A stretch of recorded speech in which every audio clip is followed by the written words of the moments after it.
Hi friends, 2 ദിവസമായി കുറച്ച് തിരക്കിലായിരുന്നു കേട്ടോ. ഞങ്ങളുടെ വീട്ടിൽ ന്യൂ ഇയർ ദിനത്തിൽ തന്നെ ഒരു കുഞ്ഞു ബേബി വന്നു. അനിയത്തി പ്രസവിച്ചു. അപ്പോൾ ഹോസ്പിറ്റൽ പോകലും തിരക്കൊക്കെ ആയിട്ട് അങ്ങനെ പോയി. അതിൻ്റെ ഇടയിൽ നമ്മൾ സ്റ്റിച്ച് ചെയ്യാൻ വേണ്ടി വാങ്ങിയത് മാറ്റി വയ്ക്കാൻ പറ്റില്ലല്ലോ. രാത്രിയൊക്കെ ഇരുന്നിട്ടാണ് ഈ ബ്ലൗസിൻ്റെ വർക്ക് ഞാൻ പൂർത്തിയാക്കുന്നത്.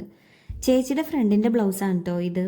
കാണാൻ ഭംഗിയുണ്ടാവണം, പിന്നെ ബ്ലൗസിൻ്റെ നെക്കിലും സ്ലീവിലും എൻ്റെ ഇഷ്ടത്തിന് വർക്ക് ചെയ്തോളാൻ പറഞ്ഞു. സമയം കിട്ടുന്നതിനനുസരിച്ചായിരുന്നു കേട്ടോ ഈ വർക്ക് ഫിനിഷാക്കിയത്. എന്നാലും 2 ദിവസം കൊണ്ട് തന്നെ കംപ്ലീറ്റ് ആക്കി. ബ്ലൗസിൻ്റെ വർക്ക് ചെയ്യാൻ വേണ്ടിയിട്ട് ഞാൻ യൂസ് ചെയ്തത് ഷുഗർ ബീഡ്സും സ്റ്റോണും സാരിയുടെ സെയിം കളറായിട്ടുള്ള കട്ട് ബീഡ്സ് ഒക്കെയാണ് കേട്ടോ. ഈ ഷുഗർ ബീഡ്സ് തുന്നിപ്പിടിപ്പിക്കാനാണ് കേട്ടോ കുറച്ച് ബുദ്ധിമുട്ട്.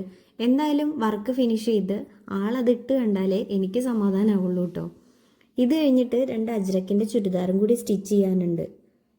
ഒന്നിന് സമയം തികയണില്ല എന്ന് തോന്നുമ്പോൾ രാവിലെ തന്നെ ചെയ്യേണ്ട കാര്യങ്ങളെല്ലാം എഴുതി വെച്ചിട്ടാണ് കേട്ടോ ഞാൻ ചെയ്യാറ്.